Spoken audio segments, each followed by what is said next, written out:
Welcome back to channel learning student Khalid. അപ്പൊ HSC natural science എക്സാമിനേഷന് വേണ്ടിയിട്ട് നിങ്ങൾ പ്രിപ്പയർ ചെയ്യുന്നുണ്ടല്ലോ അല്ലെ? അപ്പൊ നന്നായി പ്രിപ്പറേഷൻ നടത്തുക, അതോടൊപ്പം തന്നെ ക്ലാസ്സുകൾ ശ്രദ്ധിക്കുക.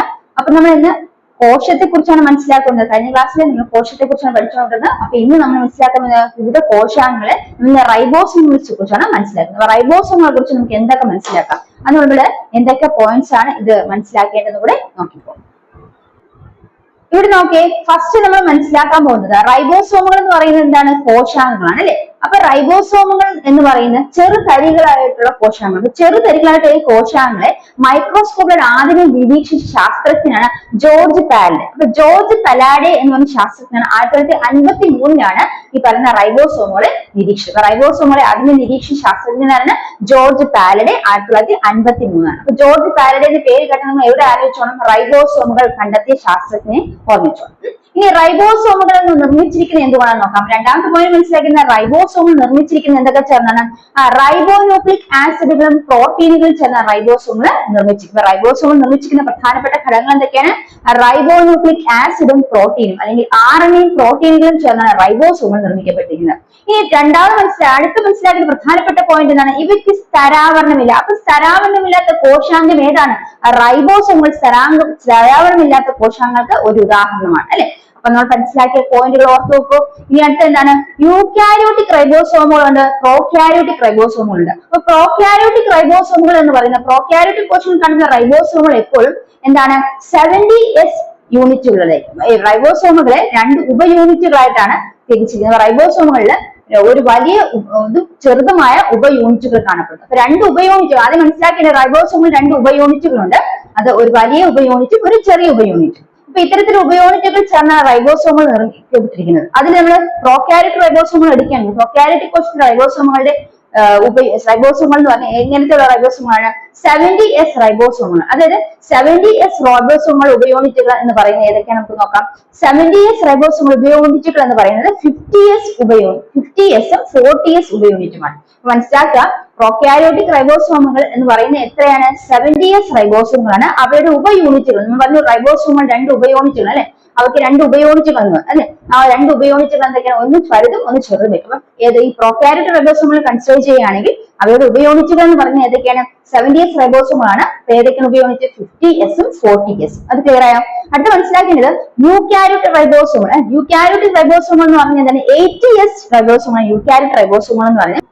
അപ്പൊ യൂക്കാരിയോട്ടിക് റൈബോസോമുകൾ 80S റൈബോസോമുകളെ ഉപയൂണിറ്റുകൾ ഏതൊക്കെയാണ്? 60S അതുപോലെ 40S ആണ്.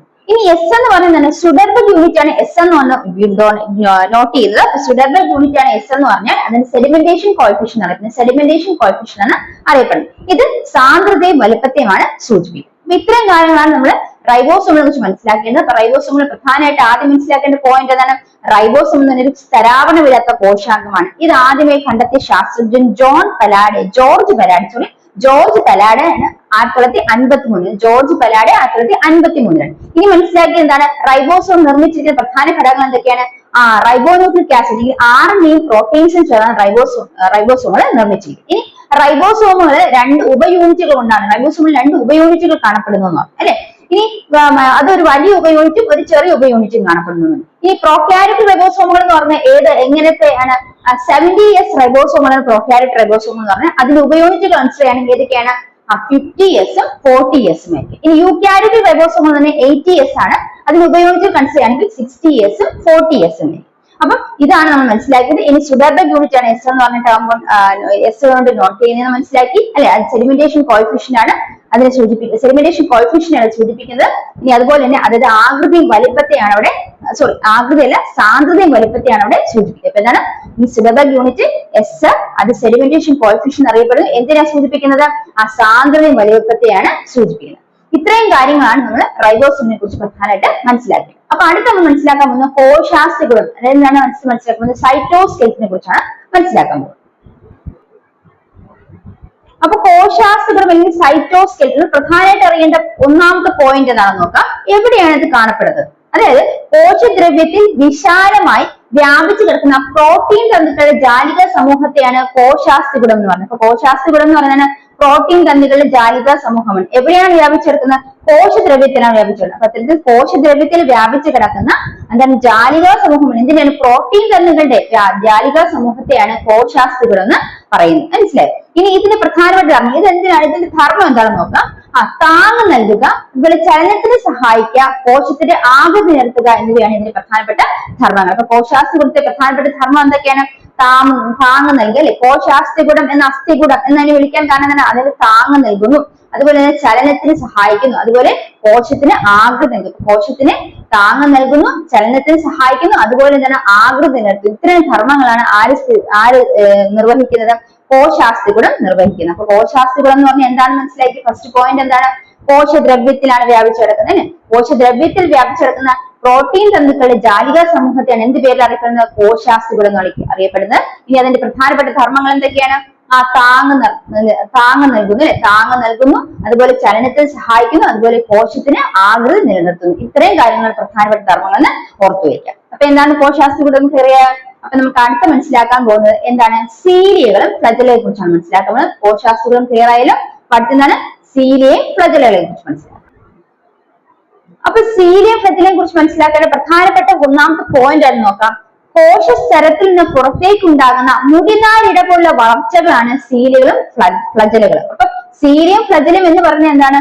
കോശസ്തരത്തിൽ നിന്നും പുറത്തേക്ക് ഉണ്ടാകുന്ന വളർച്ചകളാണ്. എങ്ങനെയാണ് കാണപ്പെടുന്നത്? മുടിനാരിടകൾ പോലെ കാണപ്പെടുന്ന വളർച്ചകളാണ് സീലിയം ഫ്ലജലം. അപ്പൊ മനസ്സിലാക്കിയ പ്രധാനപ്പെട്ട പോയിന്റ് എന്താണ്? കോശസ്തരത്തിൽ നിന്നും പുറത്തേക്ക് ഉണ്ടാകുന്ന മുടിനാരിടകൾ പോലെയുള്ള വളർച്ചകളെയാണ് എന്തറിയപ്പെടുന്നത്? സീലിയെന്നും ഫ്ലജലയെന്നും അറിയപ്പെടുന്നത്. സീലിയം ഫ്ലജല എന്ന് പറയുന്നത് മുടിനാരിട പോലെയുള്ള വളർച്ചകളാണ് എവിടെ നിന്ന് പുറത്തേക്ക് ഉണ്ടാകുന്നതാണ്? കോശസ്തരത്തിൽ നിന്നും പുറത്തേക്ക് ഉണ്ടാകുന്നത്. അപ്പൊ കോശസ്തരത്തിൽ നിന്നും പുറത്തേക്ക് ഉണ്ടാകുന്ന മുടിനാരിടകൾ പോലെയുള്ള വളർച്ചയാണ് സീലിയും ഫ്ലജലുകൾ എന്ന് ഓർത്തു വയ്ക്കാം. ഇനി സീലിയ വലിപ്പത്തിൽ ചെറുതും തുഴകൾ പോലെ പ്രവർത്തിക്കുന്നതാണ്. സീലിയ എന്താണ്? വലിപ്പത്തിൽ ചെറുതായിരിക്കും, തുഴകൾ പോലെയാണ് ഇവ പ്രവർത്തിക്കുന്നത്. മനസ്സിലാക്കി വെക്കാം. ഇനി ഇവ കോശത്തിന്റെ അതിന് ചുറ്റുമുള്ള ദ്രവത്തിന്റെയോ ചലനത്തിന് സഹായിക്കുന്നു. അപ്പൊ സീലിയ എന്തിനെ സഹായിക്കുന്ന? ഒന്ന് കോശത്തിന്റെ ചലനത്തിന് സഹായിക്കുന്നു, അല്ലെങ്കിൽ അതിന് ചുറ്റുമുള്ള ദ്രവത്തിന്റെ ചലനത്തിന് സഹായിക്കുന്നു. മനസ്സിലായോ? ഇനി അപ്പൊ സീലിയയുടെ കാര്യം മനസ്സിലായോ? എന്താണ് സീലിയം ഫ്ലജലം രണ്ടും എടുത്താലും അത് കോശസ്തരത്തിൽ നിന്ന് പുറത്തേക്ക് ഉണ്ടാകുന്ന മുടിനാരിഴകൾ പോലെയുള്ള വളർച്ചകളാണ്. ഇനി അവിടെ അതിൽ സീലിയയുടെ കാര്യമായിരിക്കും. സീലിയ താരതമ്യേന വലിപ്പം കുറഞ്ഞതായിരിക്കും. ഇനി അവ തുഴകൾ പോലെയാണ് പ്രവർത്തിക്കുന്നത് മനസ്സിലാക്കി. ഇനി എന്താണ്? അത് കോശത്തിന് ചുറ്റുമുള്ള ദ്രവത്തിന് കോശത്തിന്റെയോ ദ്രവത്തിനുമുള്ള ചലനത്തിന് കോശത്തിന്റെയോ അതിന് ചുറ്റുമുള്ള ദ്രവത്തിന് ചലനത്തിന് സഹായിക്കുന്നതാണ് സീലിയയുടെ ധർമ്മം എന്ന് മനസ്സിലാക്കാം. ഇനി അടുത്ത ഫ്ലജല ആയിരിക്കും. ഫ്ലജല എന്ന് പറഞ്ഞത് നീളം കൂടിയതാണ് അല്ലെ. ഫ്ലജലെ ഈ പറഞ്ഞ സീലിയെ അപേക്ഷിച്ച് അവയ്ക്ക് നീളം കൂടുതലാണ്. അപ്പൊ നീളം കൂടിയ ഫ്ലജലകൾ കോശത്തിന്റെ പ്രധാന ധർമ്മം എന്താണ്? അവയും ചലനത്തിന് തന്നെയാണ് സഹായിക്കുന്നത്. നീളം കൂടിയ ഫ്ലജല എന്ത് ചെയ്യുന്നു? കോശ ചലനത്തിന് സഹായിക്കുന്നു.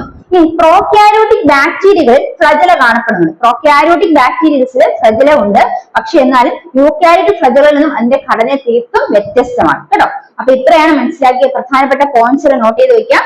ഈ സീലിയം ഫ്ലജല എന്നുള്ള മൈക്രോസ്കോപ്പിലൂടെ നോക്കുമ്പോൾ അവയ്ക്ക് ഉള്ളിലെ ആ ഘടനയാണ് നമ്മൾ മനസ്സിലാക്കാൻ പോകുന്നത്. അതായത് കോശസ്തരത്താൽ ആവരണം ചെയ്യപ്പെട്ടാണ് ഇവ കാണപ്പെടുന്നത്. അപ്പം സീലിയയും ഫ്ലജലയും എടുത്താല് നമുക്ക് മനസ്സിലാക്കാം ഇവയെല്ലാം കോശസ്തരത്താൽ ആവരണം ചെയ്യപ്പെട്ട് കാണപ്പെടുന്നു. അപ്പൊ കോശസ്തരത്താൽ ആവരണം ചെയ്യപ്പെട്ടിരിക്കുന്നു. ഇനി ഇവയ്ക്ക് ആക്സോണിയം എന്ന പേരുള്ള ഒരു കാമ്പും ഉണ്ട്. അപ്പൊ ഇവയ്ക്ക് ഉള്ളിൽ ആ കാമ്പിന് അറിയപ്പെടുന്ന പേര് എന്താണ്? ആക്സോണിയം. ആ കോർ ഏരിയ അറിയപ്പെടുന്നത് ആക്സോണിയം. സീലോ ഫ്ലജലവും എടുത്താൽ രണ്ടും അതിനൊരു ഒരു സ്ഥലമാണ് അല്ലെ. കോശസ്തരത്താൽ ആവരണം ചെയ്യപ്പെട്ടിരിക്കുന്നു. ഇനി ഇവ രണ്ടിന്റെ ഉള്ളിലെ കാമ്പ് അറിയപ്പെടുന്നതാണ് ആക്സോണിയം. അതിന് കോർ ഏരിയ പറയുന്നത് ആക്സോണിയം എന്നാണ്. ഇനി സമാന്തരമായി കാണപ്പെടുന്ന അനേകം മൈക്രോ ട്യൂബുകൾ കൊണ്ടാണ് ഈ കാമ്പ് നിർമ്മിച്ചിരിക്കുന്നത്. അപ്പൊ ഈ പറയുന്ന സീലിയം ഫ്ലജല ഏതെടുത്താലും അതിനുള്ളിൽ എന്തുണ്ട്? ഒരു കാമ്പ് ഏരിയ ഉണ്ട്. അതിനാണ് ആക്സോണിയം എന്ന് പറയുന്നത്. ഈ ആക്സോണിയം ഈ കാമ്പ് നിർമ്മിക്കപ്പെട്ടിരിക്കുന്നത് സമാന്തരമായി കാണപ്പെടുന്ന എന്താണ്? മൈക്രോ ട്യൂബുകൾക്ക് ചേർന്നാണ്. അപ്പൊ മൈക്രോ ട്യൂബുകൾ സമാന്തരമായി കാണപ്പെടുന്ന മൈക്രോ ട്യൂബുകൾക്ക് ചേർന്നാണ് ഈ പറയുന്ന ആക്സോണിയം കാമ്പ് നിർമ്മിച്ചിരിക്കുന്നത്. ഈ ആക്സോണിയമിന്റെ മധ്യഭാഗത്ത് 2 മൈക്രോ ട്യൂബുകളും അതിന് ചുറ്റുമായി 9 ബാഹ്യ മൈക്രോ ട്യൂബുകൾ അങ്ങനെയാണ് ക്രമീകരിച്ചത്. ആക്സോണിയമിന്റെ മധ്യഭാഗത്ത് 2 മൈക്രോ ട്യൂബുകളും അതിന് ചുറ്റും അതിന്റെ മധ്യഭാഗത്താണ് 2 മൈക്രോ ട്യൂബുകൾ. ഇനി അതിന്റെ ചുറ്റുമായിട്ട് 9 ബാഹ്യ മൈക്രോ ട്യൂബുകൾ കാണപ്പെടുന്നു. അത്തരത്തിലാണ് ക്രമീകരിച്ചിരിക്കുന്നത്. ഇതിനെ 9+2 ക്രമീകരണം എന്നാണ് വിളിക്കുന്നത്. 9+2 ക്രമീകരണം എന്ന് വിളിക്കുന്നു. അപ്പൊ നമ്മൾ മനസ്സിലാക്കിയ പോയിന്റ് എന്താണ്? ഈ ഈ പറയുന്ന സീലിയയും ഫ്ലജലയും കോശസ്ഥലത്താൽ ആവരണം ചെയ്യപ്പെട്ടിരിക്കുന്നതാണ്. ഇനി എന്താണ് പറഞ്ഞിരിക്കുന്നത്? ഇനി പ്രധാനമായിട്ട് പറയുന്നത് ഇവയ്ക്കുള്ളിലെ കാമ്പിന് എന്ത് പേരിൽ അറിയപ്പെടുന്നത്? ആക്സോണിയം എന്ന് അറിയപ്പെടുന്നത് അല്ലെ. ഈ കാമ്പ് നിർമ്മിച്ചിരിക്കുന്നത് എന്താണ്? സമാന്തരമായി കാണപ്പെടുന്ന മൈക്രോ ട്യൂബുകൾ ചേർന്നാണ് ഈ കാമ്പ് നിർമ്മിക്കപ്പെട്ടിരിക്കുന്നത്. അപ്പൊ നമ്മുടെ ആക്സോണിയയിലെ കാമ്പ് നിർമ്മിച്ചിരിക്കുന്ന എന്തൊക്കെ കൊണ്ടാണ് മനസ്സിലാക്കിയത്? എന്താണ്? സമാന്തരമായി കാണപ്പെടുന്ന മൈക്രോ ട്യൂബുകൾ കൊണ്ടാണ് ഈ പറയുന്ന ആക്സോണിയയിൽ കാമ്പ് നിർമ്മിച്ചിരിക്കുന്നത്. ഇപ്പൊ സീരിയലും ഫ്ലജലയും കാമ്പ് അല്ലെങ്കിൽ ആക്സോൺ നിർമ്മിച്ചിരിക്കുന്ന സമാന്തരമായി കാണപ്പെടുന്ന മൈക്രോ ട്യൂബുകൾ ചേർന്ന്. ഇനി ഇവ എങ്ങനെയാണ് അറേഞ്ച് ചെയ്ത് നോക്കാം. ആക്സോണിന്റെ മധ്യഭാഗത്തായിട്ട് 2 മൈക്രോ ട്യൂബുകൾ കാണപ്പെടുന്നു. ആക്സോണിന്റെ മധ്യഭാഗത്തായിട്ട് 2 മൈക്രോ ട്യൂബുകൾ കാണപ്പെടുന്നു. അവ ആ ഒരു മൈക്രോ ട്യൂബുൾസ് എന്താണ്?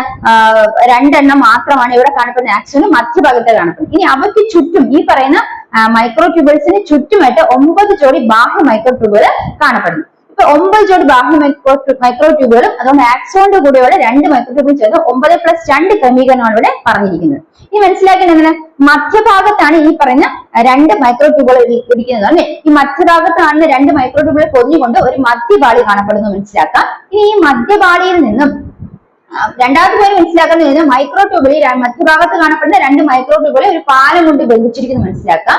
ഇനി ഈ മധ്യപാളിയിൽ നിന്നും എന്ത് പോകുന്നുണ്ട്? മധ്യപാളിയിൽ നിന്നും പുറപ്പെടുന്ന അരക്കാലുകളാണ് എങ്ങോട്ട് പോകുന്നത്? ഈ ബാഹ്യ മൈക്രോ ട്യൂബുൾസിലേക്ക് 9 ജോഡി ബാഹ്യ മൈക്രോ ട്യൂബുൾസിലേക്കും എങ്ങോട്ട് പോകുന്നു? ഈ പറഞ്ഞ മധ്യപാളിയിൽ നിന്നും അരക്കാലുകൾ പുറപ്പെടുന്നു. മനസ്സിലായോ? അരക്കാലുകൾ പുറപ്പെടുന്നു. ഇനി രണ്ടാമത് മനസ്സിലാക്കേണ്ടത് ഈ പറഞ്ഞ ബാഹ്യ മൈക്രോ ട്യൂബുൾസ് പരസ്പരം ബന്ധിച്ചിരിക്കുന്ന ലിങ്കറുകളുടെ സഹായത്തോടുകൂടി. അപ്പൊ ഇത്തരത്തിലുള്ള ക്രമീകരണമാണ് എവിടെ കാണപ്പെടുന്നത്? സീരിയലും ഫ്ലജലയും കാണപ്പെടുന്നത്. അപ്പൊ സീരിയലും ഫ്ലജലയും കാണപ്പെടുന്ന ക്രമീകരണം ഒന്നുകൂടെ മനസ്സിലാക്കാം. ഇത്രയേ ഉള്ളൂ. അപ്പൊ ഇവിടെ സീരിയലും ഫ്ലജലയും നമ്മൾ എന്ത് പറഞ്ഞു? അതിന്റെ ഒരു കാമ്പുണ്ട് അല്ലെ. ആക്സോണിയം എന്നാണ് ആ കാമ്പിന് അറിയപ്പെടുന്ന പേര്. ഈ ആക്സോണിന് ഉള്ളിൽ എന്ത് കാണപ്പെടുന്നത്? മൈക്രോ ട്യൂബിൾസ് കാണപ്പെടുന്നത്. 2 മൈക്രോ ട്യൂബിൾസ് ആണ് ആക്സോൺ ഉള്ളിൽ കാണപ്പെടുന്നത്. ഈ 2 മൈക്രോ ട്യൂബിൾസ് ഒരു പാലം കൊണ്ട് ബന്ധിച്ചിരിക്കുന്നത് മനസ്സിലാക്കാം. ഇനി ഈ മൈക്രോ ട്യൂബിൾസിന് ചുറ്റുമായിട്ട് 9 ജോഡി ബാഹ്യ മൈക്രോ ട്യൂബുകൾ കാണപ്പെടുന്നു. ഈ 9 ജോഡി ബാഹ്യ മൈക്രോ ട്യൂബുകൾ എവിടെയാണ് കാണപ്പെടുന്നത്? ഈ ആക്സോണിന്റെ 2 മൈക്രോ ട്യൂബുകളിന് ചുറ്റുമായിട്ടാണ് കാണപ്പെടുന്നത്.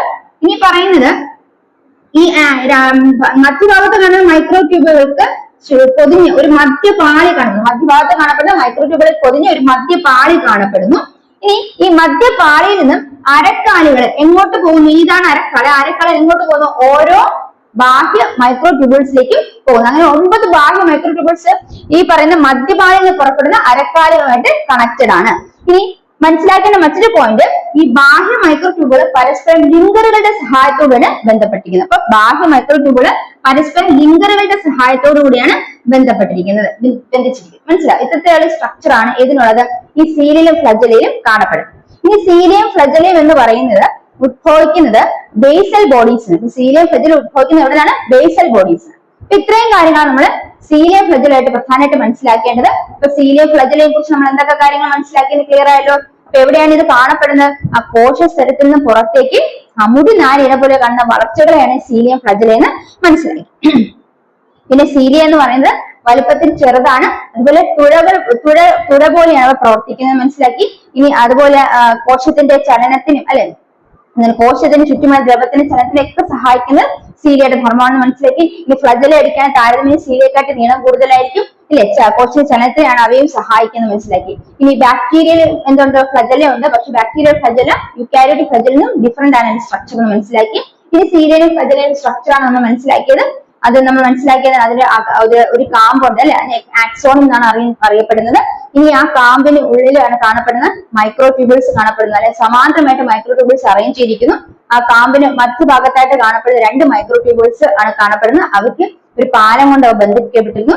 ഇനി ആ മൈക്രോ ട്യൂബിൾസിന് ചുറ്റുമായിട്ട് മധ്യപാളി കാണപ്പെടുന്നു. അതിന് ചുറ്റുമായിട്ടാണ് ഈ 9 ജോഡി ബാഹ്യ മൈക്രോ ട്യൂബുകൾ അറേഞ്ച് ചെയ്തിരിക്കുന്നത്. ഈ മധ്യപാളിയിൽ നിന്നും അരക്കാലുകൾ എങ്ങോട്ട് പോകുന്നുണ്ട്? 9 ജോഡി ബാഹ്യ മൈക്രോ ട്യൂബിൾസിലേക്ക് പോകുന്നുണ്ട്. പിന്നെ അറേഞ്ച്മെന്റ് 9+2 ക്രമീകരണം എന്നാണ് പറയുന്നത്.